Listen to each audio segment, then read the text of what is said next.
we're back again to continue this Juneteenth presentation and outlook. Me, Joseph Lorenzo. Myself, Gilbert Bueno, and our special guest, Daniel Galarza. So we're gonna be getting our special guest's his opinion on everything, and we're gonna see where this goes. How we usually do this. So Gilbert's gonna start off with a special question.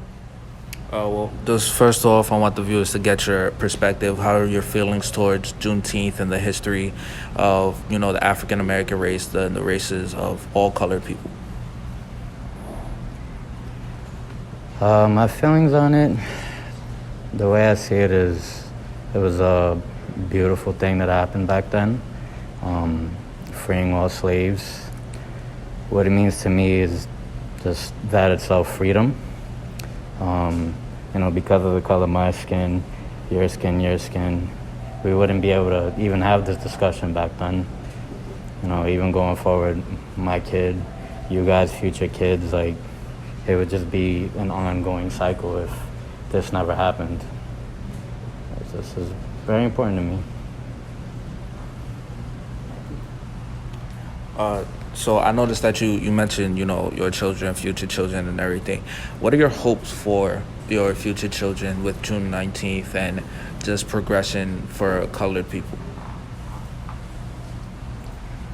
I just hope that things continue to go forth in an awesome manner, the way things have. I mean, we've had our hiccups here and there, but I want my daughter to live in a world where the color of her skin doesn't dictate who she is.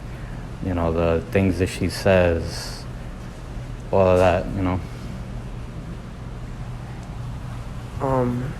Getting down this topic, for you being an officer in arms and things of that nature and protecting us as students, I'm just serving and protecting. How would you like for this to go about, changing the violence between colored people and police officers, or how police officers are seen due to the constant controversy? The way I see it is, I feel, yes, we are held to a higher standard, definitely. But not everybody is the same. Some people react differently than others when they're in those situations. Me personally, I'm a talker. I don't like to go to violence or do anything like that. I'd rather just sit somebody in a room, have a conversation with you, see where you're coming from, and how we can go forth fixing things instead of using handcuffs, putting somebody through the system. I feel like it's not necessary. We're here with more special guests. I have Nate. Would you like to introduce yourself? Hi, my name is Nate, and I go to WHSAD. I'm a senior at WHSAD, and I will be going to Brooklyn College for film. All right, we have Dimitri. My name is Dimitri. The college I'll be attending is City Tech. I'm currently a senior. And you already know my lovely co-host, Gilbert Bueno. How you doing? Back at it again. College I will be attending is City Tech. I'm also a senior, just like everybody else here, other than Mark. Once again, my name is Mark. I'm a sophomore, and I have 2 more years here. Feel bad for him. All right, my name is Joseph Lorenzo, your lovely co-host. Your lovely co-host to Gilbert Bueno right here. I'll be attending Baruch College for business. Straight business. All right, today we're gonna be getting more perspectives about Juneteenth and covering more. So I'm gonna leave it to Gilbert. He has questions for y'all, and I hope you're ready. So, gentlemen, I'd like to start the discussion back up. First question I want to ask you guys, just to jump right into it. What was the first experience you had that made you realize understanding Black history and how important it is to look back and to appreciate what your past represents and what it means to you? Start off with Nate. Well, I went to a predominantly white or Caucasian elementary school and middle school, And I wasn't really a big fan of reading, so when it was time to pick a book for summer reading for an assignment, I wasn't really sure what to read. And I was introduced to a man named Ta-Nehisi Coates. I don't know if you've heard of his book. He has a really good book called Between the World and Me. And that is the book I ended up reading to get me into delving deeper into my African-American heritage. And basically he elaborated on the struggles of being an African-American in America and the behind the scenes of what you don't really see and the face-to-face interactions with Caucasians and African-Americans and basically any other race in African-Americans. And it was really deep, and it really made me want to delve deeper into who I was as a person and where I came from and where my family was from. And yeah. It's crazy how, we'll jump into history without even knowing, you just stumbled into it. Yeah, no. And that's great that you found your heritage. You found more about yourself at a younger age. Some people weren't as blessed as you were, and grew up in a Caucasian neighborhood, Caucasian school. Do you feel that it's good to start teaching children at a young age about Black history and about what goes on currently compared to not teaching them to keep them sheltered from what happens until they're a certain age, until they can fully understand? Start off with you. That's a really good question. I think of course it's very important to start teaching your children at a very young age of where they come from, because it really makes growing up easier in an overall sense. Like, for example, I have an older sister. My older sister, she's the sweetest person you'll ever meet, and we both went to the same elementary school and middle school, and she ended up going to a private school. Oh, my bad, the mic. She ended up going to a private school, and guys was an issue because she ended up being attracted to a lot of white guys, a lot of Caucasian guys, and, they were also attracted to, the white females in their school, and they weren't really into Black girls. And she would come home, she'd be upset, she'd be like, I don't know why these guys don't like me, is it because I'm ugly? It really made her feel insecure. And I feel like when she met a few Black kids in her school, and they hung around each other, and it really helped her realize what Black was beautiful. And I feel like if she was taught that at a younger age, I feel like her confidence would have been through the roof right now. And I feel like confidence is a really important part of going through daily life, because it helps you take advantage of opportunities that you would have been too scared to take advantage of before. And I feel like just having an overall understanding of yourself just makes it so much easier going out into the world as a whole. So yeah, that's just really my take on it. Dimitri, would you want to give your take? Sure. Pretty much Nate said it all. It's very important to teach kids at a very young age about their skin color, so that they won't be so insecure with themselves, and they won't just go out into the world thinking they're just, less than. Yeah, speaking about that, like I said before, knowledge is power, and you need to know where you come from, what your ancestors have done for you, and how far we've come, and what you should do to take advantage of that. My take is, the youth is the next generation. They're going to be the ones changing lives in the future. So to teach them at a young age is literally shaping our future and what's to come. We're leaving the world in their hands, the same way we were informed in our teens, so we could be able to change the world when we're adults. At a younger age, if they were all informed, we've been through all trials and tribulations just because we weren't informed. You know what I'm saying? I have personal experiences where, because I'm a darker skinned person, where I was treated differently. I'm over here stressing why am I being treated this way? I'm just as smart as this person. I dress the same way as this person, and I act just like this person. But they're all, treated same, the same. They're happy and everything, but I have to live in fear. It was one time I was, hanging out with somebody, and we were hanging out, whatever, and, we were tickling each other, whatever, we were kids. And the audacity of somebody to come to the person, they were white, and they were like, oh, do you need help? Do we need to call the police? Because is this person bothering you? And they were like, no, that's my friend, you know what I'm saying? Why would they be bothering me? We're playing around. I was doing the same thing he was doing. They're like, oh, we're just making sure you're safe because you never know. And that just sat with me, because why was it me? They couldn't have asked me if I'm okay. it was just very much of a eye opener. And I felt like if I was informed at a younger age, I probably wouldn't have been more careful, you know? And I would have been able to be safer in my head, like, okay, I have to watch out for this and that. But, you know, that's why we teach them at a young age, so the world doesn't have to seem so scary. But the sad part is we can't normalize this either. That's beautiful. So I noticed a lot of you spoke about opportunities and steps we can take. What are some opportunities that you feel will arise from having Juneteenth be a national holiday, a holiday that's celebrated for all people?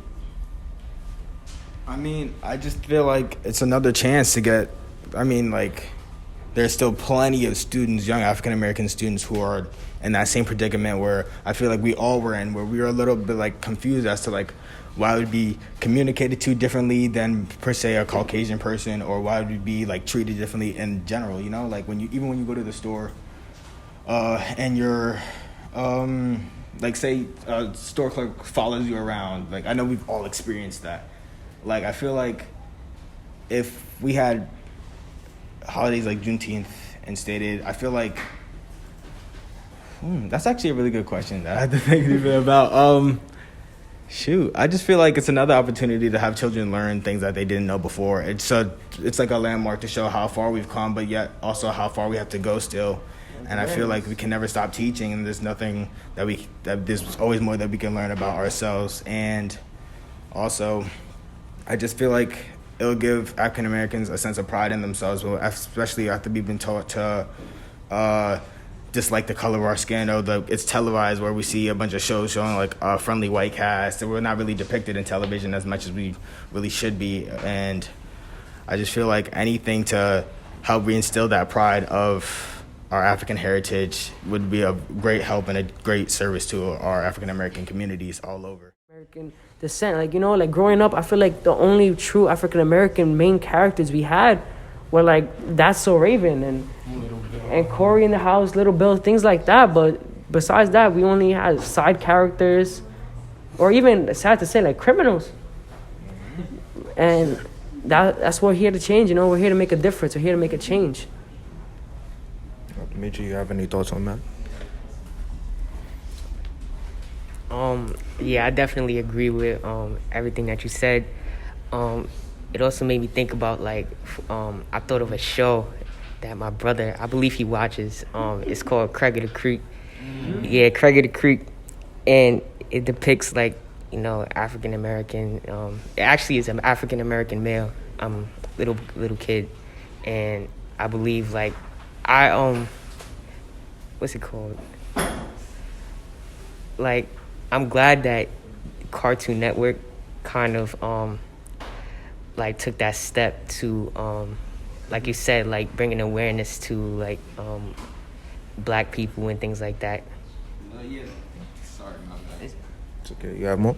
Yeah, no, just like Dimitri said, that's one example of a good show that shows the positive interactions between Caucasian people and African American people and people of all different races. But that being said, and those shows being out there, do you think that kids growing up with social media nowadays, do you think that will have a positive impact on how they grow up in their confidence? Because there are those people out there spreading the message of their cultural beauty and stuff like that, but also we see the polar opposite on the media. And do you think that has a negative effect on the youth today or a positive one?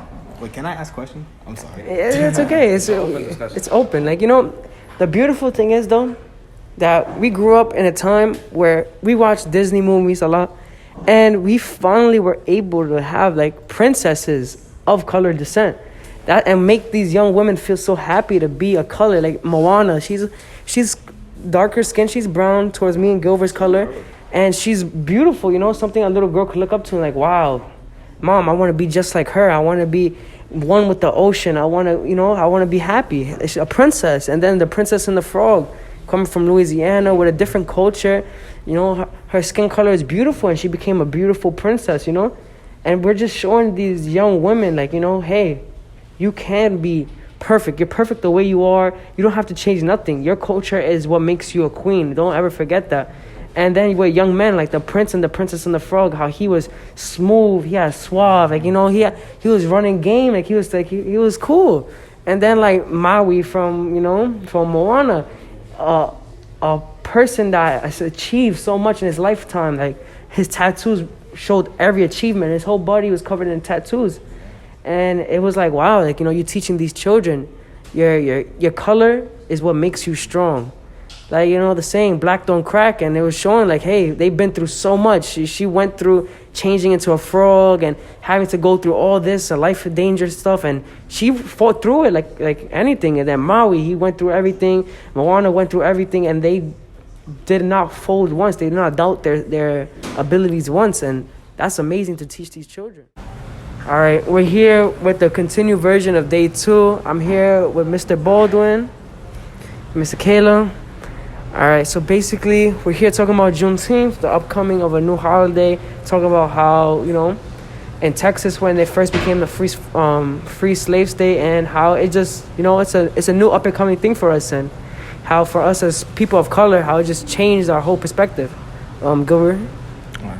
So just to continue the conversation, the first question I would like to ask you, just to get your perspective, is for those people who aren't of color and who have already taken the first step of gaining knowledge and understanding what people of color have been through, what are some steps after that do you feel that they can take?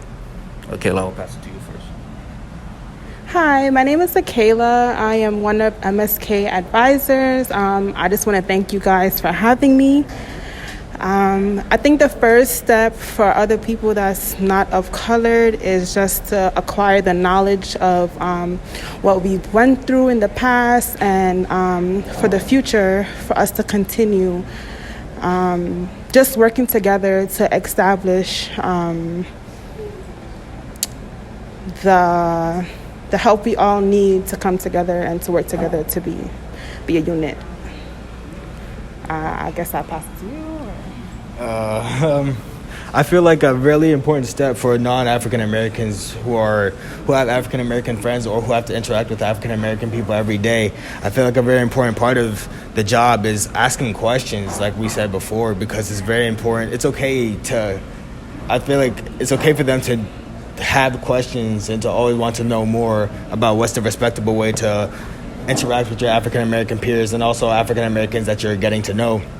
And I feel like if more people who are not of African American descent ask questions instead of just relying on their history textbooks or what they see on the internet, it would really close that disconnect that there is between the communication and the interactions of African Americans and non-African Americans, you know? Okay, my twist on this is, you know, I agree with both Akela and Nathaniel. And you know, it's just about having that necessary uncomfortable conversation. Mm-hmm. All right.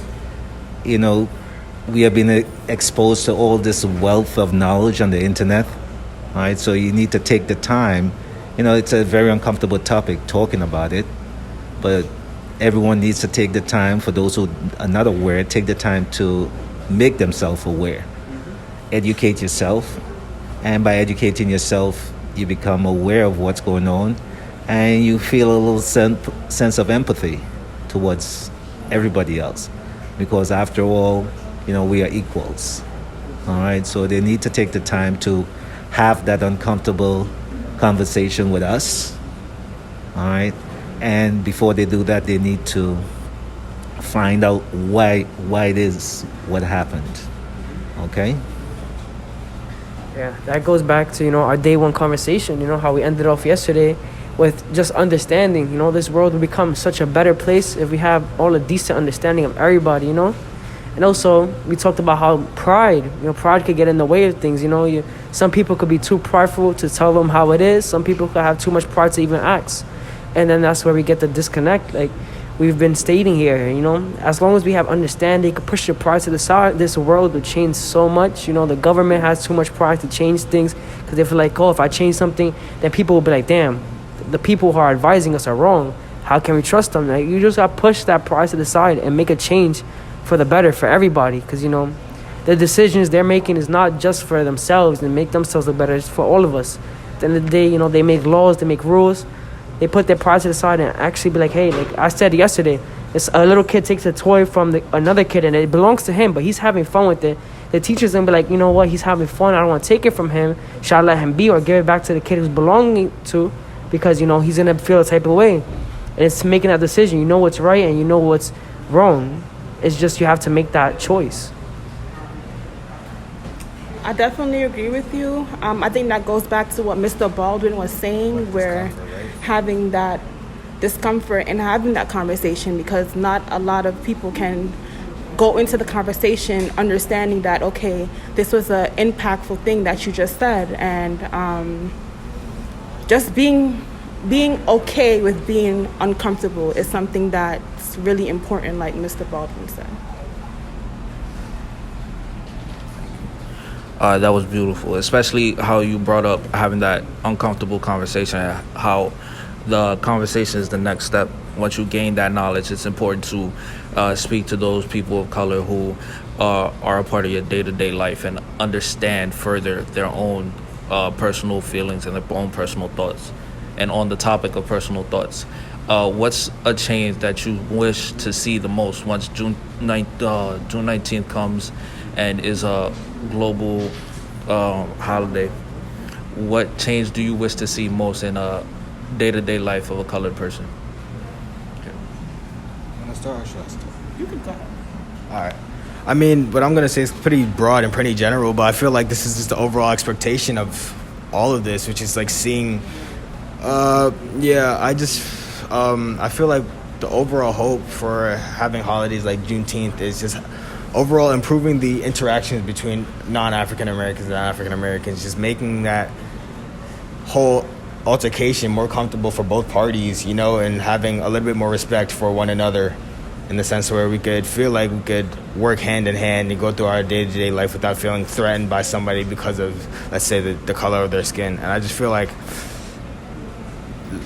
fear is just a lack of understanding. I feel like we're afraid of each other because we don't understand. If that makes sense. I know that's really broad and but When you say we, who do you refer to? meaning like people of color and like, say, I don't want to say Caucasian people like they're the enemy, but like people who are just not African Americans and who don't exactly have that understanding of what it's like to walk through an African American shoes today, especially in today's society, because like although it looks very different and like almost like things are fair and like life is easy, it's like there's so many behind the scenes things that you just don't get to experience. Like, for example, I went to a very Caucasian like saturated elementary school, and like one thing that I noticed is that my white classmates, they were never taught how to interact with police when they were like if they had to be stopped by police, they were never had to be taught like how to interact, you know. Right. It was always like a standout point that my parents made to me, like, oh, say yes officer, yes sir, no sir, and my friends were like, whoa, that's crazy, like he sounds insane, like he's just a police officer. And it's just like little things like that, just deepening the understanding. I hope like the holiday Juneteenth would do for people who are not of African American descent, you know? You're right. Just bringing awareness to what's going on. I'll pass the mic to one of you guys. Oh, well, you know, I brought a little quote that I wanted to read, but before I read, you know, I'm hoping that we reach way beyond that. We're talking about, we see some political empowerment, but now we need to see the economical empowerment and the enrichment, because we just celebrated the 100th anniversary of the bombing of Tulsa, and you guys should know about the history of, you know, what happened in Tulsa, the Black Wall Street. So it's like, you know, we were creating something for ourselves, and when I say we, because I'm Caribbean, Afro-Caribbean, and I can now consider myself Afro-Caribbean American, all right? So we all, even though we were dropped off at different points, we came from the same place. So we share the same heritage. But, you know, when we were acquiring something, it was just snatched away from us. All right, so, you know, I hope to see more, you know, what's the word I'm looking for? Reparations. All right, and that's the main things, because everybody else have been given reparations except the African American slaves. And that's one thing that's been holding us back. We haven't gotten our fair amount of this American prosperity, we haven't gotten our 40 acres on a mule, according to Spike Lee. All right, we haven't gotten that 40 acres. And, I just would like to end on this note that, something, a little quote, and this is from the Bible. Deuteronomy 15, verses 12 to 15. And if thy brother, a Hebrew man or a Hebrew woman, be sold unto thee and serve thee 6 years, then in the 7th year thou shalt let him go free from thee. And when thou sendest him from thee, thou shalt not let him go away empty. Thou shalt furnish him liberally out of thy flock, and out of thy floor, and out of thy winepress, of that wherewith the Lord thy God hath blessed thee, thou shalt give unto him. And thou shalt remember that thou wast a bondman in the land of Egypt, and the Lord thy God redeemed thee. Therefore I command thee this thing today. All right? So that's just a little quote saying that basically, we give blood and tears for this land, and still we haven't reaped the benefit. So, reparation is due. Amen. That's very touching. From the scripture itself, it shows. You work hard. We worked hard. You did something. You worked very hard. You gave your life. Like we was talking about yesterday. People of our color, our ancestors, really worked hard to build this country from the ground up. We don't get our recognition till late. You see like movies and stuff like that, and then people were like, oh wow, there was a squadron of people in the army who fought and were African American descent. There were people who did this, that, and the third, and they're like, wow, it's finally coming up, and it's like we're finally getting a taste of what we deserve, and it's just all a stepping stone. And this is what we really hope. Like people behind the screen watching us now, I hope you take to what we're saying to heart, because we're really trying to make a change. And it's a blessing what we have here, this opportunity to speak to you guys and give information, teach people. It's knowledge is power and a blessing to all. So we're just using what we know and the platform we have to teach you guys. Yes, that's beautiful. Especially the fact that you brought up reparations and our, getting what we are owed and what we deserve. But I would like to ask you all, what do you feel that looks like in this day and age? What do you feel is the present day 40 acres and a mule for the people of black descent or African American descent who aren't necessarily rich or who don't have access to that? What do you feel is the method of being paid back? What do you think that looks like? Can you elaborate? Basically, what do you think that reparations and how we should be paid back for what our ancestors went through looks like today? How do you feel that should be done, or how do you feel that should go about in today's day and age, rather than back in a couple hundred years ago, where you would get land or you would get a mule or you would get some form of payment? Thank you. I guess what you asking is what monetary value that you think we should get. Yeah, what do you feel it looks like today? How do you think it will go about? All right, I'll let Kayla answer this one first. Like for eye situation. Basically, I feel as though supporting Black-owned businesses as well is very beneficial to the community. And I think it's getting more known to say, okay, this is a Black business, support a Black business via marketing, via social media, and those different aspects. I think it's just building us up as a community and pouring the funds that we're getting into our community to then help. I'm saying like forming a cycle. So by pouring the funds into our community, we'll then can help produce our businesses and increase the value of our businesses within us. I would like to thank you all for coming. It was truly amazing to hear the impact you guys had to say, your opinions, and this is about a very powerful conversation that I think deep down we all needed to have. Having this ability to be in this recording session, give our opinions, our topics, giving people advice, giving the youth somewhere to go to, somewhere to look towards is a blessing. So I'd like to thank you all. Thank you. Thank you. Thank you for Thank having you. us. No problem. It was a pleasure. It was a blessing, and we hope you guys learn something from this experience. We hope you see something that sticks with you for the rest of your life, and may Juneteenth come to change more lives in the future.